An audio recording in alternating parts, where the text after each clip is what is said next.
Hello there, Virgos. Welcome to your weekly reading. First of all, when I was shuffling the spread, what I had for you was I see this woman. She's wearing this Victorian dress. She looks like almost like a governess. You know, somebody that takes care of the household, takes care of the kids, and keep the mansion, the estate running. She looks she's I believe she's a mother, but she looks more like a governess. Like she's a little bit cold, a little bit distant. And she has her kind of finger wagging like she's scolding somebody. And then on the ground, you see this little girl. She's probably like 5 years old. She's holding a doll. And there are two broken plates on the ground. And it seems like she was scolding at the little girl because the girl probably broke those plates from the image that I saw. And the girl is sad and she's kind of ashamed. And she did a little curtsy. She, bent down and kind of distracts the governess by spreading her dress and doing a little curtsy and then smiling. And the governess, it seems like her heart is melted, and then she stops yelling or she stops scolding. That's what it feels like to me. And so in alignment with this reading, I feel like the cards are corroborating the same theme. What I have here is the Page of Cups,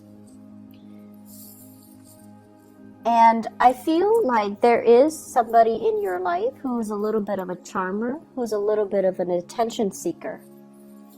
And I feel like, this is somebody that might have been very evasive when it comes to their responsibility. So it doesn't really matter how old they are. They could be a child, or they could be an adult acting like a child or behaving like a child. But they are a little bit of a charmer. Like they weasel their way out of situations by turning on the charm, turning on the waterworks. They know that they are cared for, and I feel like they tend to push boundaries a little bit, okay? So if you're dealing with children, you want to be a little bit careful when it comes to their behavior and how oftentimes they can turn on the charms or the waterwork to get out of getting a scolding or to avoid repercussions for their actions, or even, to kind of charm their way into people's hearts. Okay, so that's what I'm getting. For some of you, this could literally be a child. For others, it could be a relationship partner, and then for others, family members. I'm also sensing as well co-workers. I'm not sensing it strongly, but I feel like it could be a co-worker who is a little bit kind of like evasive when it comes to handling their responsibilities. So if this is somebody that you're dealing with in the work front, and I see this a lot for you guys, it's almost like energetically you guys are such workaholics and you guys are such good workers that oftentimes you are put alongside people who are slackers. And I feel like, there is a major karmic lesson here about them needing to learn from you. It's almost like you're setting the bar really high. You're setting the standards of integrity and work ethics. And they're supposed to learn a big karmic lesson from you about personal responsibility, personal obligation, stepping up when other people are not in the picture, or stepping up regardless of who's looking. It's almost like we do what we need to do because it is a part of our responsibility. So whether or not the boss is watching, we still need to work. Whether or not we feel like it, if there's some group, some people that are dependent on us, we need to step up. Okay, so it's almost like you can charm, you can turn on the waterwork. The work is not going away, so we need to handle responsibilities because it is our obligation to the place of employment. It's also because other people are depending on us to do our due diligence and to, take care of responsibility. So they're supposed to learn these karmic lessons about, self-sufficiency, about as well understanding that they need to hold up their end of the bargain. And a lot of the times, from what you're supposed to be learning from them as well, is to learn to ease up a little bit, is to learn to, delegate responsibilities, and also to learn to set boundaries so that responsibilities are not dumped upon you, because these are opportunistic types of people. And when they sense that you're very, very kind, and when they sense that you're able to, that you're doing things like above and beyond your scope of responsibilities, they like to dump responsibilities on you. So I feel like there is a karmic lesson needing to be learned from both parties in the work environment. Okay. I definitely feel there's something cracking. It's almost like the straw that broke the camel's back. And so this week, there is a lot of responsibilities that you have to take care of. And you are not in a position to take on more. You're in a position to learn to say no to other people, to learn a very direct way to say no to people, to draw very clear boundaries, and to also set people in their place, okay? What I have here is the Ten of Wands. This is a lot of things that you have to take care of, a lot of loose ends to tie up, a lot of things that you're physically carrying around. And if you are kind of like trying to avoid people, I usually think of this as like, he's using those wands to cover his face, not wanting to see people, not wanting to confront people, conflict avoidance, trying to just avoid certain people. This is really a week for you to step into this power with the Ace of Swords. This is like saying what's on your mind and meaning it, and learning to say no to people, learning to cut people out, okay? The man on the horse, he's a little bit shocked by this Ace of Swords. It's coming out in such a fast and swift and truthful manner that he didn't expect.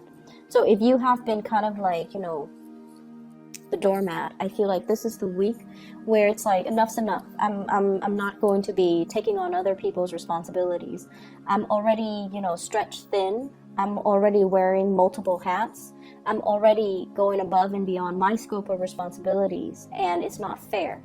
So you're going to set the record straight, and you're going to preserve your time, which is very little and very precious to you, so that you can take care of the things that you need to take care of, okay? I also see as well, there might be issues when it comes overall with like conflict within the family. What I have in this spread though, and I don't want you to fret, okay? I have a lot of love. I have a lot of communication and a lot of love. And so the people around you, they truly, truly, truly care about you. Even those co-workers that slack off, they care about you. They don't want any harm to fall on you, not only because your use value to them. I feel like they like you as a person. They're just opportunistic. They would do this to anybody. So it's not personal, right? And I also feel like the family members, relationship partner even. What I have here is the Ace of Cups. You have two aces, Ace of Swords and Ace of Cups. Communication needs to come from the heart, okay? It's not about scolding. It's not about, chastising somebody for their wrongful behavior. It's about telling them, you have to be a little bit more responsible with those plates. Like you broke those plates because you were reckless when you were playing. So being a little bit more delicate and gentle and toning down the communication when you're interacting with people that you love, and especially if you're interacting with people, it's almost like the delivery, the tone, the attitude matters a lot, and you want to be cognizant of that. Because what I feel in this spread is there's a lot of love involved, but maybe the delivery of a message needs to be changed, needs to be softened up, needs to be thought out a little bit better, okay?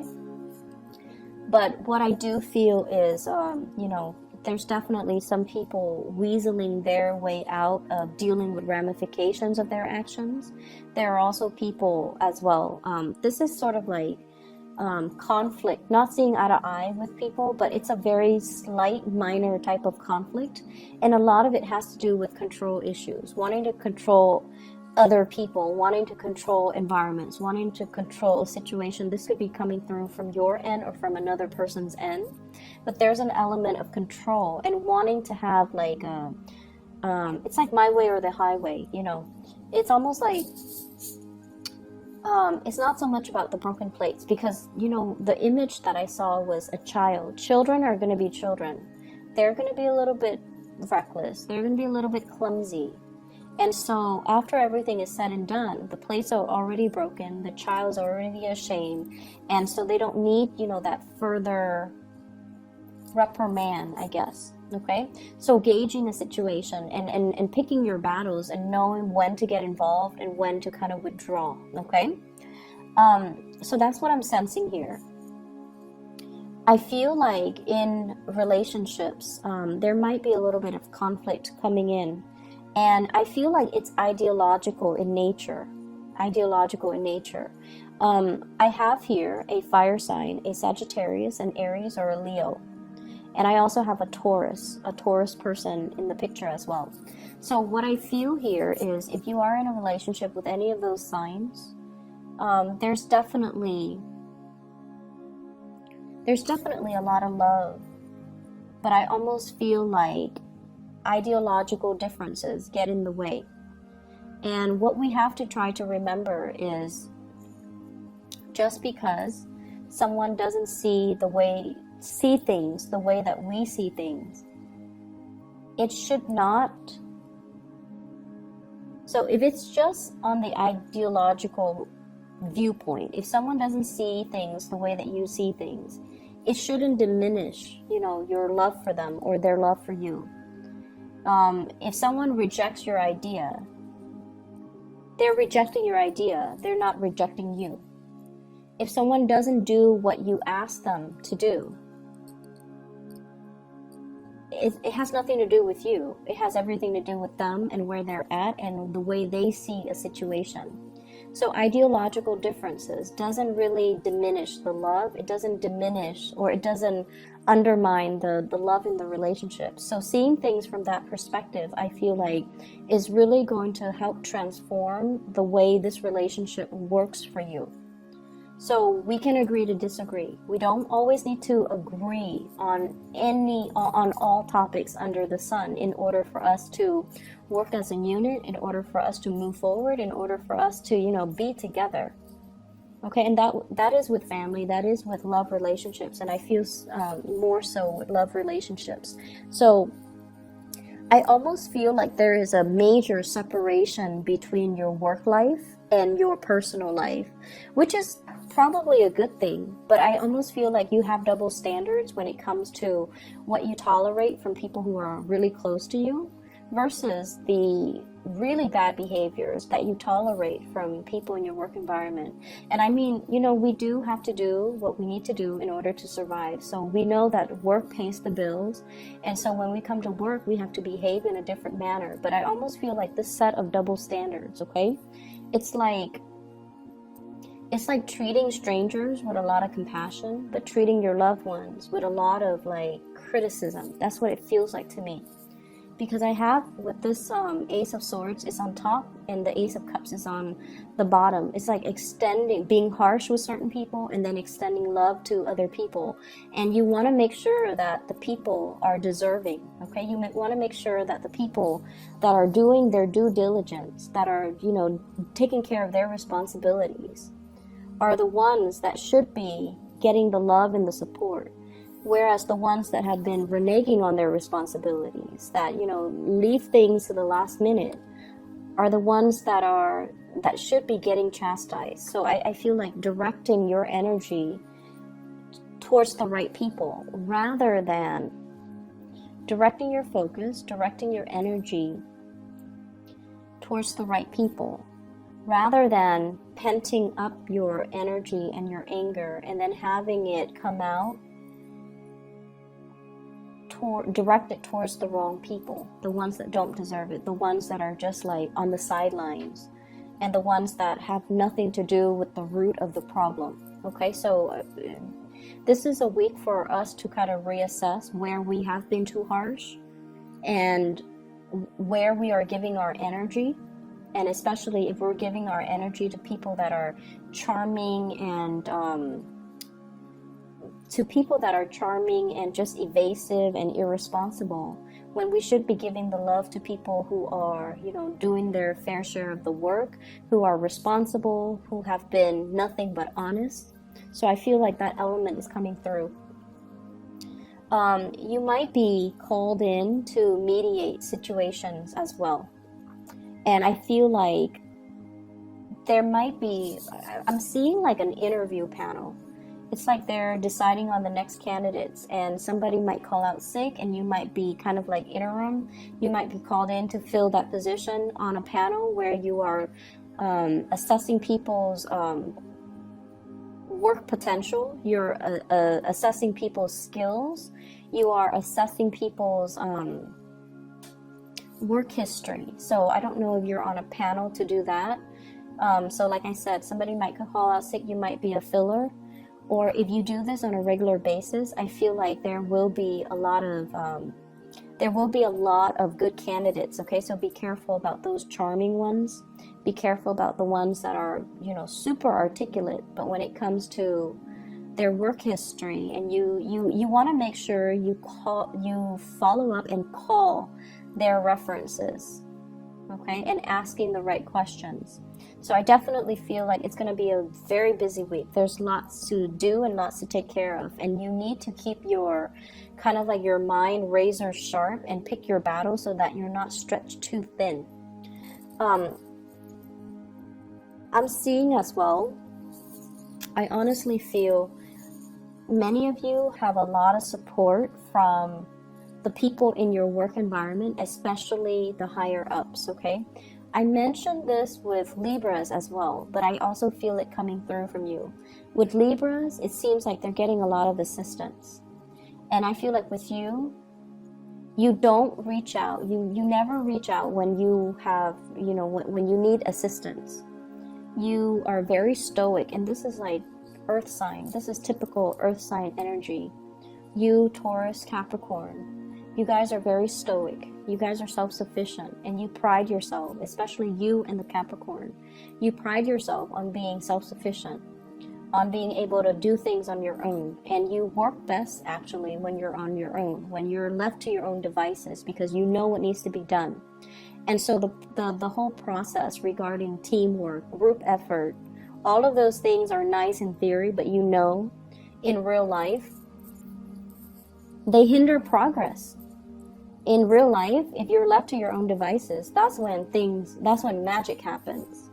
And so you might be shying away from group work. You might be shying away from, working together with other people, because everyone's going to have their own agenda, and everyone is not on the same page when it comes to their reliability, and everyone's not on the same page when it comes to their ability to take care of things. So I feel like, group work is just like the bane of your existence. I'm also sensing as well, I'm also feeling as well, and this is, relationships. For those of you who have recently broken off a relationship, and especially if children are involved, like a separation, a divorce, or something like that, I feel almost like a coming together in the relationship for the sake of the kids, wanting to resolve things or wanting to stay together, wanting to give it one last try, or wanting to, make amends and repair these rifts, because there's a lot of love. There's definitely a lot of love, and there's definitely, the element of children involved as well, because you want to keep the environment stable and just you think it's going to be good for the kids. Make sure all parties are on board, and make sure that, it's almost like you should do it for the kids, but at the same time, if you know this is a cyclical merry-go-round, if you know that, you're going to get into heated arguments with your partner, it's best not to keep that energy around the children, okay? Learning to air out the dirty laundry, learning to air out these things behind closed doors, I feel is the best strategy. Okay, so you might be dealing with somebody who's very explosive. Like when they're upset, they need everybody to know that they're upset. They're kind of like a little bit like dramatic. Okay, and I feel like keeping that energy a little bit tame, or having that conversation with your partner, so that you can have these, so that you can remove the children away from the conflict, or you can, you know, air out your differences behind closed doors. I feel like that's the more adult thing to do. So that's all that I have for you, Virgos. I hope the reading resonates. I hope it has been helpful for you. And I do wish you all the best, okay? And I'll be back next week. Take care of yourself. Hopefully this energy will clear up, and then we'll have, you know, like a clean slate reading, okay? Take care. I'll talk to you guys soon.